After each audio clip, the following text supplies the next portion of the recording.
O corredor da escola era uma selva, e Lara, com seus 14 anos, sentia-se a presa mais fácil. O cheiro de desinfetante e o eco de risadas se misturavam no ar, mas para ela, o som dominante era o de seu próprio coração batendo contra as costelas, um tambor de ansiedade. Seus sapatos, um par de tênis que já foram brancos, tinham a sola tão gasta que ela podia sentir a frieza do piso de cerâmica através dela. A mochila, remendada em 3 lugares diferentes por seu pai, pesava em seus ombros não apenas com o peso dos livros, mas com o peso da vergonha. Olha só se não é a Cinderela do lixão. A voz de Tiago cortou o ar como um chicote. Ele estava encostado nos armários, o sorriso debochado estampado no rosto, sempre acompanhado por sua sombra, Bruno, que riu como se tivesse ouvido a melhor piada do mundo. Lara apertou os livros contra o peito. Eram seus escudos, a Ilha do Tesouro, o Conde de Monte Cristo. Neles, a inteligência e a coragem valiam mais do que o tecido das roupas de alguém. Ela baixou a cabeça, o cabelo caindo sobre o rosto, e tentou passar por ele sem fazer contato visual. Uma lição que aprendera rápido: não alimentar os predadores. Ei, estamos falando com você, Bruno disse, dando um passo à frente e bloqueando seu caminho. Ele apontou para a calça jeans de Lara, que tinha um desbotado natural não pela moda, mas pelo uso excessivo. Essa calça já pediu aposentadoria ou você vai esperar ela se desintegrar no seu corpo? O pequeno círculo de alunos que estava por perto parou para assistir. Alguns riram, outros desviaram o olhar, cúmplices em seu silêncio. A humilhação era um fogo que queimava Lara por dentro, subindo do estômago para o rosto em um rubor quente. Ela não dizia nada. As palavras de seu pai, Mateus, ecoavam em sua mente, ditas todas as manhãs antes de ela sair para a escola. Lembre-se de quem você é, minha filha. A sua dignidade é a única roupa que nunca fica gasta e ninguém pode tirar de você. Ela se apegava a essa dignidade como um náufrago se agarra a um pedaço de madeira. Respirou fundo, levantou o queixo 1 milímetro e tentou desviar de Bruno. Mas Tiago foi mais rápido. Ele esticou o pé e Lara tropeçou, seus livros voando de suas mãos e escorregando pelo chão polido. As páginas de O Conde de Monte Cristo se abriram em uma ilustração do herói, escapando de sua prisão. Por um momento, Lara desejou poder fazer o mesmo. O som das risadas explodiu ao seu redor, alto e cruel. Ela caiu de joelhos, não pela queda, mas pelo peso esmagador daquele momento. Seus olhos se encheram de lágrimas, mas ela se recusou a deixá-las cair. Não ali, não na frente deles. Foi então que o golpe final veio. Tiago se agachou, pegou uma caneta de seu bolso e, antes que Lara pudesse reagir, rabiscou algo na lateral de seu tênis surrado. Quando ele se levantou rindo, ela olhou para baixo e viu as palavras escritas em tinta preta e permanente: propriedade do lixo. O mundo de Lara parou. O barulho do corredor desapareceu. Tudo o que ela ouvia era o zumbido em seus ouvidos. Aquele tênis tinha sido um presente de aniversário de seu pai. Ele havia trabalhado horas extras como carpinteiro por 1 mês inteiro para comprá-lo. Ela se lembrava do sorriso dele, do orgulho em seus olhos ao lhe entregar a caixa, e agora estava profanado. Eles não tinham zombado apenas de um objeto. Eles tinham cuspido em um ato de amor de seu pai. Algo dentro de Lara se partiu. Ou talvez algo tenha se solidificado, transformando-se de dor maleável em aço inflexível. Lentamente, ela recolheu seus livros, um por um. Levantou-se, o corpo tremendo, mas o olhar, pela primeira vez, não estava no chão. Ela olhou diretamente para Tiago, depois para Bruno e para cada rosto risonho no corredor. Ela não disse uma palavra. Não precisava. Seu silêncio era mais pesado do que qualquer grito. Ela se virou e caminhou para longe. Cada passo uma martelada de determinação. Não foi para o banheiro chorar. Foi para a biblioteca, seu santuário. Sentou-se em uma mesa nos fundos, abriu um caderno em uma página em branco e olhou para suas mãos trêmulas. As lágrimas que ela segurou finalmente vieram, mas não eram de tristeza, eram de fúria. Uma fúria fria e clara. Ela pegou a caneta e escreveu no topo da página, com a letra firme apesar das lágrimas que borravam a visão: Eu prometo. Ela parou, respirou fundo e continuou. Eu prometo a mim mesma. Prometo ao meu pai. Um dia minha vida não será esta. Um dia o nome Lara não será motivo de piada, mas de respeito. Um dia eles vão se lembrar deste momento e sentir vergonha. Eu não vou apenas sobreviver. Eu vou vencer. Eles podem ter escrito no meu tênis, mas eu vou escrever o meu próprio futuro. Ela fechou o caderno. A dor ainda estava lá, uma ferida aberta em sua alma, mas agora, ao lado da dor, havia uma promessa. Uma semente de fogo que, ela jurou, um dia se tornaria uma fogueira capaz de iluminar o mundo e queimar todas as sombras de seu passado. A garota humilhada nos corredores da escola havia morrido naquele dia. Em seu lugar, uma guerreira acabara de nascer. A casa de Lara era pequena, com apenas 3 cômodos e um cheiro constante de madeira e café fresco. As paredes, que precisavam de uma nova camada de tinta, eram cobertas por prateleiras que Mateus havia construído, repletas não de objetos de valor, mas de livros de segunda mão e das pequenas esculturas de pássaros que ele talhava em seus raros momentos de folga. Pobreza, para um estranho, era a palavra que definiria o lugar. Mas para Lara, a palavra era lar. Era um castelo erguido sobre fundações de amor e respeito mútuo. Naquela noite, a atmosfera estava pesada. Lara tentou esconder o tênis rabiscado debaixo da cama, mas nada escapava aos olhos de Mateus. Enquanto ela punha a mesa para o jantar, arroz, feijão e um ovo frito para cada um, ele entrou no quarto dela, segurando o tênis como se fosse uma prova de um crime hediondo. Ele não disse nada, apenas olhou para o objeto, depois para ela, e em seu olhar havia um universo de dor e decepção, não com ela, mas com o mundo que podia ser tão cruel. O jantar foi silencioso. Lara mal conseguia engolir. Cada grão de arroz parecia uma pedra em sua garganta. Foi Mateus quem quebrou o silêncio, mas não da forma que ela esperava. Ele se levantou, pegou um dos pratos de sua prateleira e colocou uma porção generosa de sua própria comida nele. "Onde o senhor vai, pai?" Lara perguntou a voz fraca. "Levar um pouco para a dona Elvira", ele respondeu, referindo-se à vizinha idosa e viúva. "O filho dela não veio visitá-la hoje. A gente só tem de verdade aquilo que a gente pode dividir, minha filha." Aquele gesto, naquele momento, foi uma lição mais poderosa do que qualquer sermão. Mesmo ferido pela injustiça cometida contra sua filha, a primeira reação de seu pai foi a generosidade. Ali, em meio à escassez, eles compartilhavam. Eram ricos em espírito, uma realeza que não precisava de coroas. Quando ele voltou e se sentou, finalmente tocou no assunto. "Amanhã eu não vou para a obra", ele disse calmamente. "Tenho um assunto para resolver na sua escola." O pânico tomou conta de Lara. "Não, pai, por favor. O senhor não pode. Vai piorar tudo. Eles vão rir do senhor, vão me humilhar ainda mais." Mateus estendeu sua mão calejada pela madeira e pelo martelo sobre a mesa e cobriu a dela. Sua mão era quente e firme. "Lara, olhe para mim. Existem coisas que um homem não pode aceitar em silêncio. A honra da minha filha é a primeira delas. Não se preocupe, eu não vou brigar. Vou apenas ensinar a eles o valor de um presente." No dia seguinte, Lara foi para a escola com o estômago revirado. Ela viu o momento exato em que seu pai entrou pelo portão principal. Ele vestia suas roupas de trabalho, uma calça jeans resistente e uma camisa simples, mas andava com uma postura que envergonharia um rei. Seu rosto estava sério, sua determinação era palpável. Ele não foi para a sala da diretoria.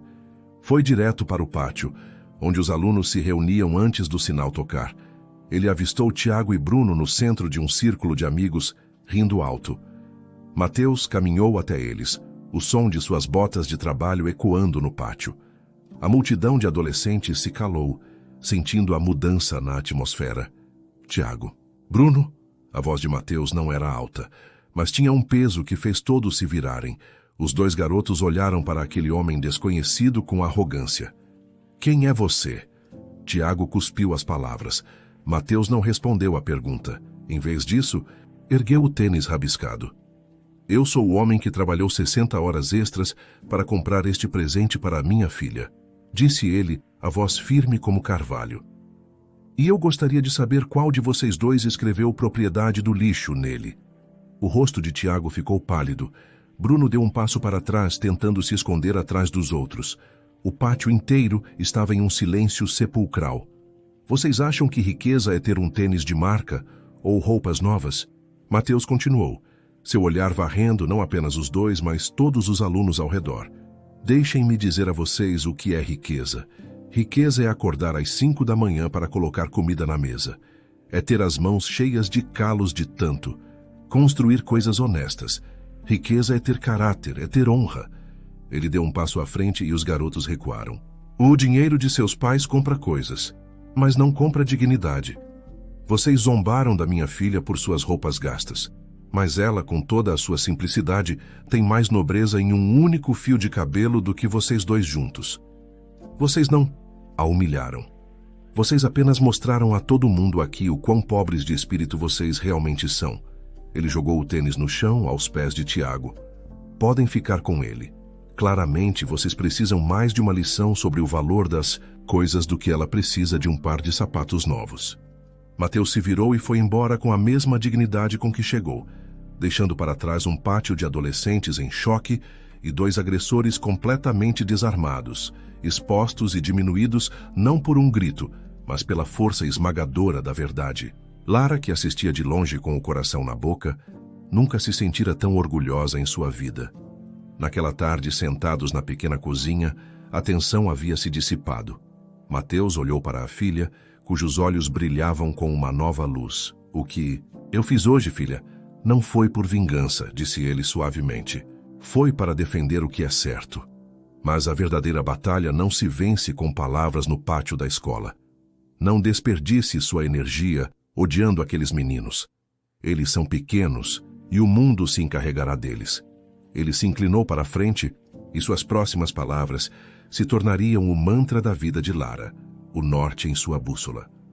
Use essa dor. Use essa raiva. Transforme tudo isso em combustível para a sua mente. Estude mais do que todos.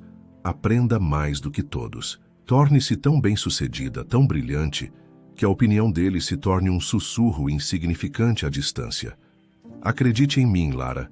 Ele sorriu, um sorriso sábio e cansado. O sucesso é a melhor vingança. As palavras de seu pai, o sucesso é a melhor vingança. Não foram apenas um conselho, tornaram-se o ar que Lara respirava, a lei pela qual ela vivia. A mudança nela foi imediata e sísmica. No dia seguinte à confrontação de seu pai, ela voltou à escola e não era mais a mesma. A cabeça, antes baixa, agora se mantinha erguida. O olhar, antes fugidio, tornou-se focado, quase predatório.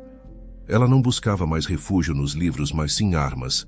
Cada página de matemática, cada fórmula de física, cada lição de história sobre impérios que se ergueram e caíram, era uma ferramenta que ela afiava para a batalha que travaria.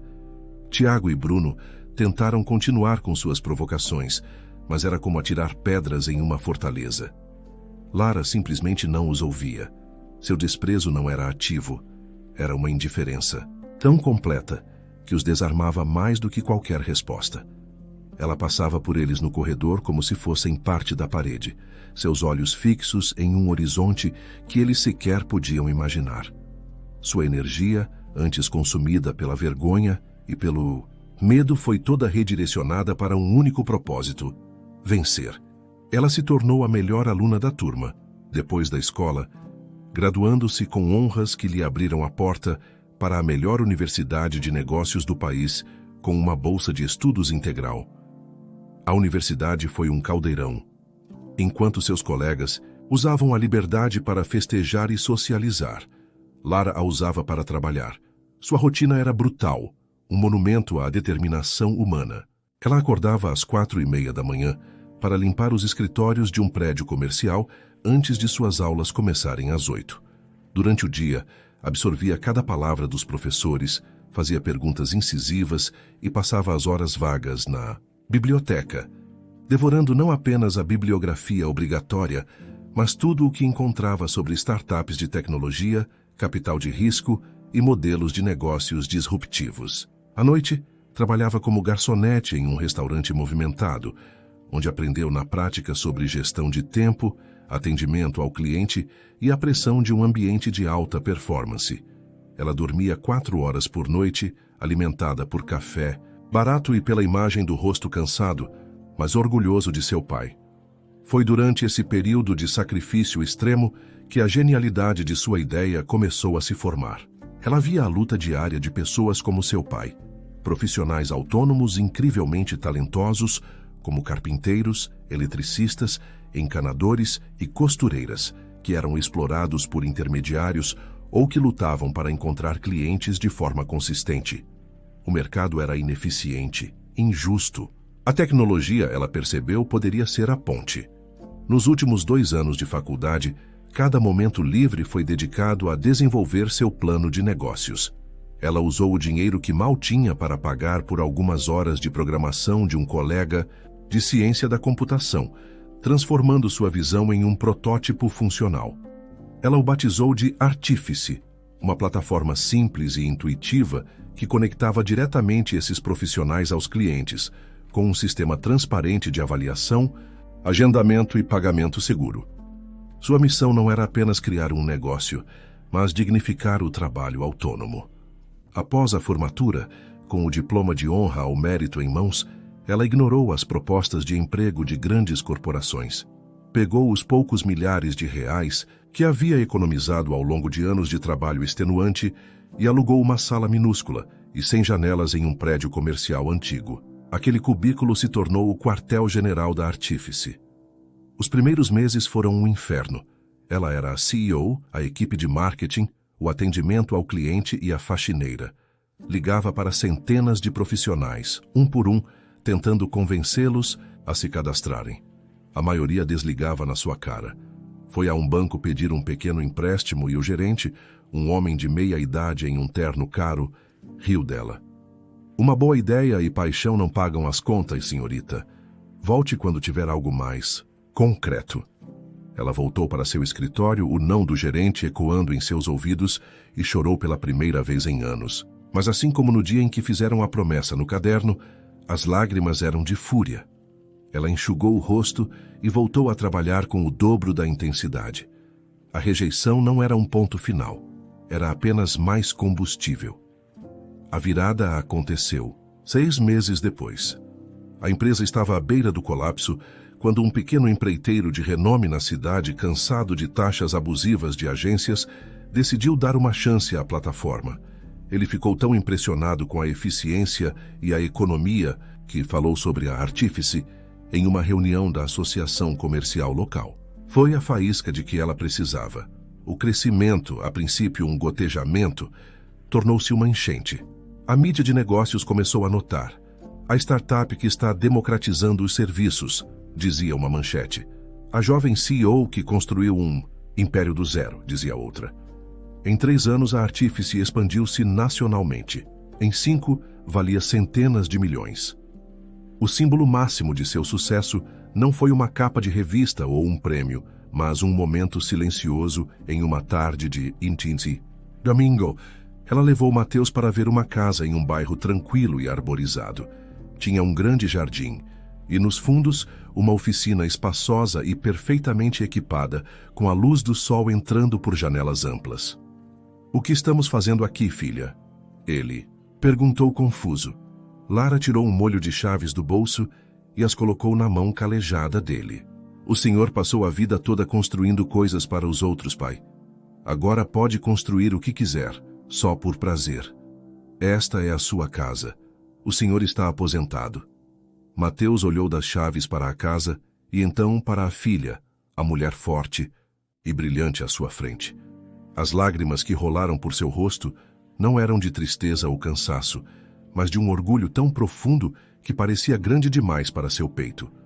Naquele momento, Lara soube que havia cumprido a primeira parte de sua promessa. A garota do tênis rabiscado era agora Lara Matos, um nome que significava poder, inovação e a prova viva de que a vingança mais doce não é amarga, mas sim espetacularmente bem-sucedida. Uma década. 10 anos é tempo suficiente para que cidades mudem, para que tecnologias nasçam e morram, para que uma menina assustada se transforme em uma força da natureza.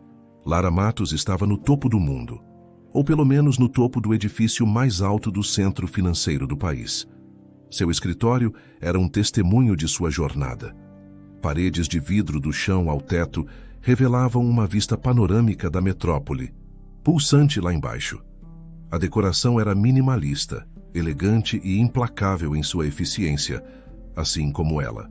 Aos 28 anos, ela era a mente por trás da Artífice, uma empresa que não apenas a tornara rica, mas que havia redefinido um setor inteiro. Ela comandava reuniões com uma autoridade tranquila, que silenciava homens com o dobro de sua idade e experiência. Seu nome era sinônimo de sucesso.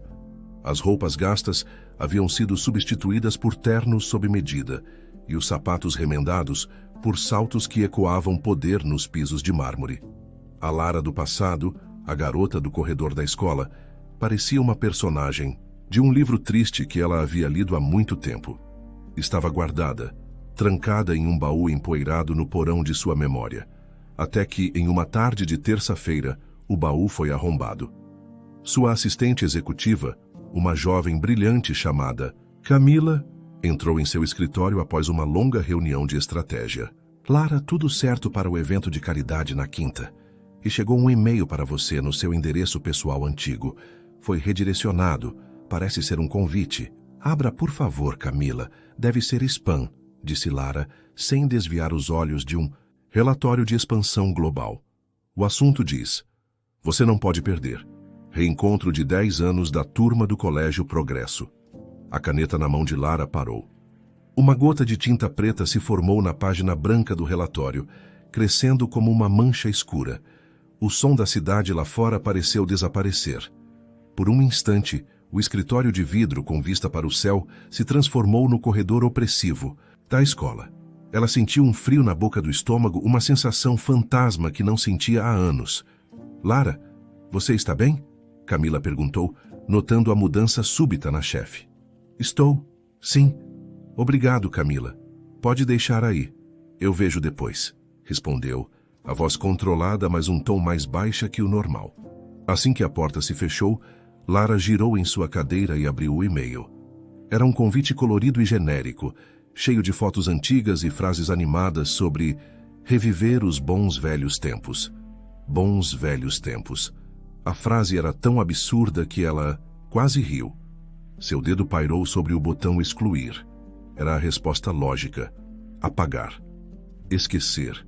Seguir em frente, como ela vinha fazendo com uma disciplina de ferro por 10 anos. Para que voltar? Para que se submeter àquelas memórias, àqueles rostos? Mas ela não conseguiu clicar. Os nomes Tiago e Bruno piscaram em sua mente, não como os homens que deveriam ser hoje, mas como os garotos cruéis que foram. A imagem do tênis rabiscado, o som das risadas, a vergonha queimando seu rosto. Ela percebeu com uma clareza desconfortável que o sucesso não havia apagado a ferida.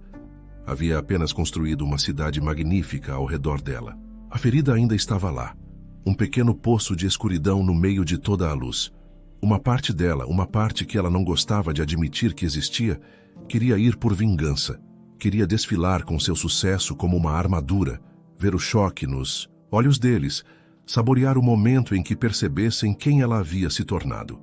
O pensamento era tentador, um doce veneno. Naquela noite, incapaz de se concentrar, ela dirigiu seu carro de luxo, um oásis de couro e tecnologia, para a casa simples e confortável onde seu pai agora vivia. Encontrou Mateus em sua oficina nos fundos, o cheiro de serragem e verniz no ar. Ele não estava trabalhando. Estava lixando suavemente uma pequena estátua de pássaro, seu rosto sereno sob a luz quente da lâmpada. Ela se sentou em um banco de madeira e pela primeira vez em muito tempo falou sobre a escola, sobre o convite, sobre a confusão de sentimentos que a assaltava, o desejo de ignorar e a vontade sombria de se vingar. Mateus ouviu sem interromper. Quando ela terminou, ele pousou o pássaro de madeira e limpou as mãos em um pano. Quando eu fui à sua escola naquele dia, ele começou, a voz calma e ponderada. Eu não fui para diminuir aqueles meninos. Fui para te lembrar do seu próprio valor. A vingança que eu te sugeria do sucesso não era para destruí-los, era para construir você. Ele olhou para ela, seus olhos cheios de um amor inabalável. Você construiu um império, minha filha, mas eu me pergunto se você já fez as pazes com a garotinha que foi forçada a colocar a primeira pedra. Talvez voltar não seja sobre eles. Talvez não seja sobre mostrar a eles quem você é hoje. Ele fez uma pausa, e suas palavras encontraram o centro exato do conflito de Lara. Talvez seja sobre voltar lá para buscar aquela menina, para mostrar a ela que vocês duas venceram. As palavras de seu pai cortaram a névoa de sua raiva e confusão. Ele estava certo. A vingança era um jogo para perdedores. Encerramento. Isso era o que ela precisava. Não para eles, para ela. De volta ao seu apartamento, um espaço amplo e silencioso que era o oposto de sua casa de infância, Lara olhou para seu reflexo em uma das janelas escuras que espelhava o interior. Ela viu a mulher poderosa que o mundo via. Mas por um instante, viu também o fantasma de uma garota de 14 anos com olhos assustados atrás dela. Ela sorriu para o reflexo, um sorriso genuíno e calmo. Sentou-se em frente ao seu laptop, abriu o e-mail do reencontro e clicou em responder. Seu coração estava tranquilo. Seus dedos digitaram uma única palavra: confirmada. Ela enviou a mensagem e fechou o computador. Não havia ansiedade, nem medo, nem ódio. Apenas a calma de uma rainha, prestes a visitar uma província distante, de seu próprio passado, não para punir, mas para declarar de uma vez por todas que aquele território agora lhe pertencia. A festa de reencontro acontecia em um salão de eventos elegante, com lustres de cristal e janelas que iam do chão ao teto, revelando um campo de golfe perfeitamente cuidado sob a luz da lua. O ar estava impregnado com uma mistura de perfumes caros e nostalgia forçada. Homens e mulheres, agora beirando os 30, circulavam com taças de espumante na mão, trocando histórias ensaiadas sobre seus casamentos, seus filhos e suas carreiras, promissoras em escritórios de advocacia e consultorias. Era um teatro de sucesso convencional, e no centro do palco, como sempre, estavam Tiago e Bruno. Mais velhos, um pouco mais cheios, mas com a mesma arrogância de sempre, eles estavam encostados no bar, rindo alto e atraindo um pequeno séquito. Eles eram os reis daquele pequeno universo, relembrando seus dias de glória como se fossem feitos heróicos. E vocês se lembram da Lara, a miserável? Perguntou uma mulher que ria de todas as piadas de Tiago. Tiago tomou um gole de seu uísque e sorriu com desdém. Ah, a Lara, claro. Alguém a convidou? Fico imaginando se ela viria. Teria que penhorar a casa para pagar o convite, se é que ela tem uma casa. Bruno entrou na conversa, como nos velhos tempos. Provavelmente está em algum turno duplo de garçonete. Se a gente der sorte, ela vem servir a gente mais tarde. Ele disse, e o grupo explodiu em risadas. Imagina a cara dela se visse a gente hoje. Ela com aquelas roupas de brechó e a gente... Ele gesticulou para si mesmo, para o relógio de grife em seu pulso, para o salão luxuoso. A mensagem era clara: nós vencemos. Ela perdeu. Enquanto a risada deles ecoava, um som baixo e rítmico começou a penetrar no ambiente. A princípio, foi abafado pela música e pela conversa, um zumbido distante. Mas ele cresceu em intensidade, uma batida constante e poderosa que vibrava no ar. Womp, womp, womp, womp. A banda parou de tocar. As conversas morreram. As pessoas se olharam, confusas. O som agora era um trovão que fazia os copos na mesa tremerem. Todos correram para as janelas de vidro. Lá fora, na escuridão da noite, luzes de pouso cortavam o céu, e uma rajada de vento varreu o gramado, agitando as árvores. Descendo com uma precisão impressionante em direção a um heliponto no gramado, que ninguém sequer sabia que existia, estava um helicóptero. Não era um helicóptero qualquer. Era uma máquina elegante, preta como a noite, com linhas aerodinâmicas que gritavam poder e tecnologia de ponta. O salão estava em silêncio absoluto, exceto pelo som do motor que diminuía. Todos os olhos estavam fixos na aeronave, que agora repousava na grama como uma pantera adormecida. A porta lateral deslizou para o lado revelando um interior iluminado e luxuoso. Por um momento, nada aconteceu. A expectativa era insuportável. Então, uma perna surgiu. Longa, envolta em um tecido que parecia seda líquida, terminando em um salto agulha que parecia afiado o suficiente para cortar vidro. Em seguida, o resto dela emergiu. Era Lara. Ela desceu os degraus da aeronave com a graça de uma dançarina. Usava um vestido de um verde esmeralda profundo, de corte simples, mas que se ajustava ao seu corpo com uma perfeição que só o mais alto nível de alta costura poderia alcançar. Seu cabelo estava preso em um coque elegante, revelando um pescoço longo e um par de brincos de diamante que capturavam a luz. Mas o que mais chocou a todos não foi a roupa, o helicóptero ou a riqueza evidente. Foi seu rosto. A antiga timidez havia sido substituída por uma serenidade inabalável. Em seus lábios havia um sorriso suave, confiante, quase divertido. Ela caminhou em direção à entrada do salão, seus saltos fazendo um som nítido e decidido no caminho de pedra. O mar de ex-colegas de classe se abriu para ela. Um silêncio, de espanto e incredulidade pairando sobre eles. "Não é possível", sussurrou alguém. "É a Lara?", disse outro. Foi então que um homem, um nerd de tecnologia que agora trabalhava no mercado financeiro, arregalou os olhos. "Meu Deus, é Lara Matos, a CEO da Artífice." O nome pareceu percorrer o salão como uma descarga elétrica. Lara Matos, a fundadora genial, a bilionária self-made, a mulher que estava em capas de revistas de negócios, a garota que eles humilhavam e a lenda empresarial eram a mesma pessoa. A dissonância cognitiva foi tão forte que por um segundo ninguém soube como reagir. E então um som começou, um único par de mãos batendo palmas. Depois outro e outro. Em segundos, o salão que antes ria dela explodiu em um aplauso estrondoso. Era uma ovação para o choque, para o espetáculo, para a jornada impossível que ela representava. Era a rendição coletiva à sua vitória. Lara parou na entrada, aceitando o aplauso, com um aceno de cabeça quase imperceptível, seu sorriso calmo nunca vacilando. Seu olhar varreu o salão, sem se deter em ninguém, mas vendo tudo. E então, ela viu. No canto perto do bar, pálidos como fantasmas, estavam Tiago e Bruno. As taças de uísque esquecidas em suas mãos. Os sorrisos arrogantes haviam se desfeito, substituídos por uma máscara de puro choque e vergonha. Seus mundos, construídos sobre uma hierarquia de pátio de escola, haviam sido implodidos. A garota que eles definiram como lixo havia retornado, não para discutir, mas simplesmente para existir em um nível de sucesso que eles jamais poderiam compreender. Eles não estavam apenas olhando para uma ex-colega rica.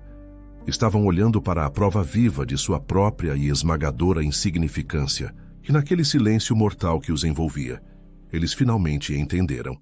A vingança de Lara Matos não foi um ato. Foi um estado de ser. Após o impacto inicial de sua chegada diminuir e os aplausos se transformarem em um zumbido excitado de conversas, Lara começou a se mover pelo salão. Ela não o fez com a arrogância de uma conquistadora, mas com a serenidade de alguém que estava simplesmente em casa, em qualquer ambiente. A multidão, antes um bloco monolítico de rostos chocados, agora se abria para ela, e as pessoas se aproximavam em pequenos grupos, atraídas por sua aura de poder tranquilo. Ela cumprimentava a todos com um calor que os desarmava. Lembrava-se de nomes surpreendentes, perguntava sobre suas carreiras e famílias com um interesse genuíno que os fazia se sentir importantes. Uma ex-colega, que agora era professora, aproximou-se dela com os olhos marejados. "Lara, eu preciso me desculpar", disse a mulher, a voz trêmula. "Eu nunca disse nada, mas eu via o que eles faziam com você. Eu ficava quieta, e me sinto envergonhada por isso até hoje." Lara colocou uma mão gentil no braço dela. "Por favor, não se sinta assim", disse ela, a voz suave, mas firme. "Nós éramos apenas crianças, tentando sobreviver à selva que é o ensino médio.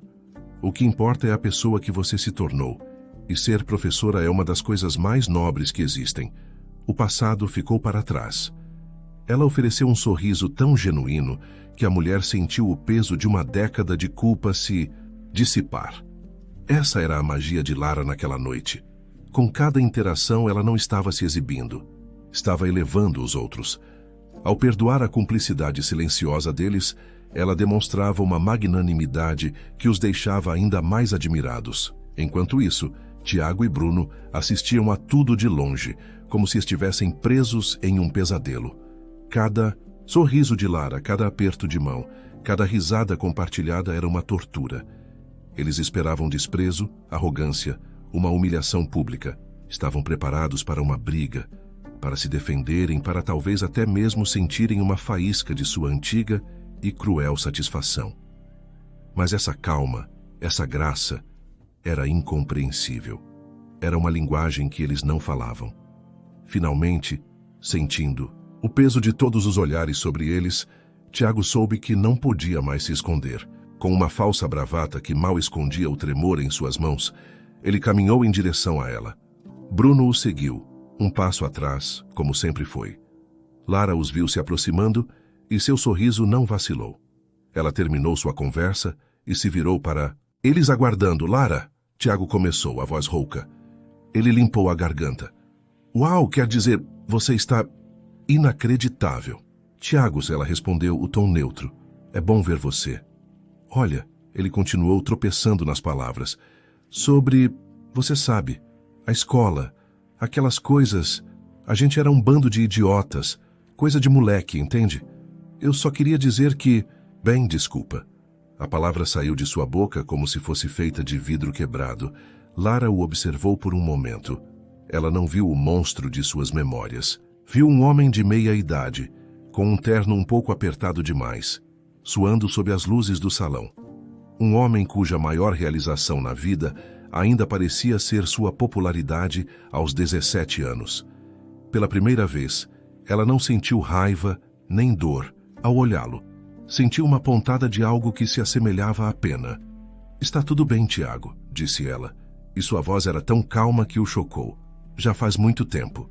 Ela deu um pequeno gole em sua água com gás, e então acrescentou a frase que o desmantelaria por completo. Para ser honesta, eu mal me lembrava disso. A vida tem sido bastante ocupada. A frase o atingiu com mais força do que um tapa. Os anos de tormento que definiram a juventude dela, que o fizeram se sentir poderoso, para ela, eram apenas um borrão, insignificante. Um detalhe esquecido em uma vida de grandes acontecimentos. Sua crueldade não tinha sido memorável, tinha sido irrelevante. Ela então desviou o olhar dele para Bruno, que se encolheu sob seu foco. Bruno, espero que esteja tudo bem com você também. Ele apenas conseguiu assentir, incapaz de formular uma única palavra. Lara deu-lhes um último aceno de cabeça educado e final. Se me dão licença. E com isso, ela se virou e se afastou, deixando-os parados no meio do salão. O momento que eles tanto temiam havia chegado e passado em menos de um minuto. Não houve gritos, não houve acusações, não houve vingança. Houve algo muito pior. Um perdão indiferente. Uma absolvição que não lhes deu alívio, mas que serviu como a sentença final de sua insignificância. Eles ficaram ali, desconcertados, enquanto Lara ria de uma piada contada por outro ex-colega. Eles finalmente entenderam. A superioridade dela não estava no helicóptero ou nos diamantes. Estava na sua capacidade de passar por eles como se fossem meros fantasmas de um passado que ela já havia conquistado e esquecido. Ela não precisou se vingar porque, em seu mundo, eles mal existiam. E essa constatação foi para eles a mais profunda humilhação de todas. Passaram-se 6 meses desde a festa de reencontro. Para a maioria dos presentes, a noite se tornou uma anedota lendária, contada com admiração e um pouco de inveja. Para Tiago e Bruno, no entanto, foi uma humilhação que eles tentaram enterrar sob camadas de racionalização e negação. Foi um golpe de sorte, dizia Tiago aos colegas de trabalho durante o café. Essas startups de tecnologia são uma bolha, logo ela perde tudo. Bruno, como sempre, concordava. Eles se agarraram a essa narrativa para poderem continuar existindo em seu mundo confortável de gerentes intermediários na Nexus Soluções, uma empresa de consultoria de médio porte, sólida, mas sem brilho. A vida deles era previsível. Metas de vendas, reuniões de equipe, a disputa por uma vaga de estacionamento melhor. Eles haviam se reacomodado em sua zona de conforto e a memória daquele helicóptero preto começava a parecer um sonho febril. Então, a notícia caiu como uma bomba. A Nexus Soluções havia sido adquirida. O comprador era um conglomerado de investimentos agressivo, a Artifice Holding, conhecido por comprar empresas com potencial, reestruturá-las completamente e otimizar cada centavo de sua operação. A palavra reestruturação ecoou pelos corredores como um prenúncio de demissões. O pânico se instalou. Uma reunião obrigatória para toda a empresa foi marcada para a segunda-feira seguinte. O objetivo? Apresentar a nova presidência que lideraria a Nexus em sua nova e excitante fase. No auditório da empresa, o clima era de velório. Tiago e Bruno sentaram-se juntos, tentando projetar uma confiança que não sentiam. Eles vão precisar de gente experiente como a gente para tocar a transição. Tiago sussurrou para Bruno, mais para se convencer do que para informar. O antigo CEO subiu ao palco, fez um discurso melancólico de despedida e, com um suspiro, anunciou: "E agora, tenho a honra de apresentar a pessoa que o conselho da Artifice Holding escolheu para ser a nova CEO da Nexus Soluções. Uma visionária que transformou o mercado. Por favor, recebam." As portas laterais do palco se abriram. Uma figura feminina, vestida com um terno azul marinho de corte impecável, caminhou com passos firmes até o centro do palco. Do meio do auditório, Tiago e Bruno semicerraram os olhos. Havia algo de familiar naquela postura, naquela silhueta. Quando ela se virou para o público e o telão gigante atrás dela projetou sua foto e seu nome, o mundo deles implodiu pela segunda vez. E desta vez, de forma definitiva, Lara Matos, seu Nexus Soluções UAR, escapou dos pulmões de Tiago em um silvo audível. Bruno ficou branco como papel. Sua boca se abriu, mas nenhum som saiu. Era um pesadelo do qual eles não conseguiam acordar. A garota que eles atormentaram não era apenas uma empresária de sucesso de um setor diferente. Ela era, a partir daquele exato momento, a dona de seus destinos profissionais. Lara começou a falar.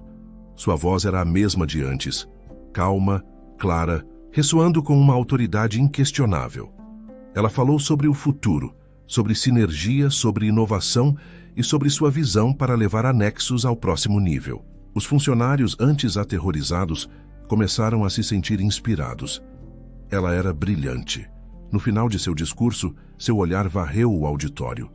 Por um breve segundo, seus olhos pousaram diretamente sobre Tiago e Bruno. Eles sentiram o olhar como um alfinete, prendendo-os em seus assentos. O mesmo sorriso sereno da festa de reencontro surgiu em seus lábios.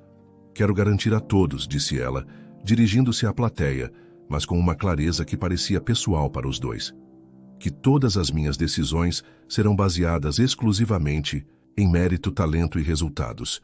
Eu acredito em olhar para a frente, não para trás. O passado não terá qualquer peso no futuro que vamos construir juntos aqui." A sala explodiu em aplausos aliviados e esperançosos. Para todos os outros, aquelas palavras foram uma promessa de justiça e oportunidade. Para Tiago e Bruno, foram a sentença mais aterrorizante que já haviam ouvido. Eles saíram do auditório em um transe, cambaleando como se tivessem sido fisicamente golpeados. O perdão explícito dela, a sua promessa de profissionalismo, não. Era um presente. Era uma gaiola de ouro. Não haveria uma demissão rápida e libertadora. Não haveria um confronto onde eles pudessem gritar ou se defender. Haveria algo muito pior. Haveria a obrigação de chegar todos os dias e ser exemplar. Haveria a necessidade de trabalhar sob o olhar atento e sereno da mulher que eles tentaram destruir. Cada relatório que entregassem, cada meta que batessem, ou não. Cada projeto que liderassem seria avaliado por ela. O sucesso deles não seria mais deles, seria uma concessão dela. O fracasso deles seria apenas uma estatística nos relatórios dela. Eles estavam presos. A garota que eles haviam humilhado por sua pobreza agora assinava seus cheques. A menina cuja dignidade eles tentaram roubar agora tinha o poder de decidir se suas carreiras viveriam ou morreriam. E a sua promessa de ser justa era a forma mais cruel de poder, pois os deixava sem desculpas, sem saídas, para sempre à mercê da graça da rainha que eles mesmos, com sua crueldade, ajudaram a coroar.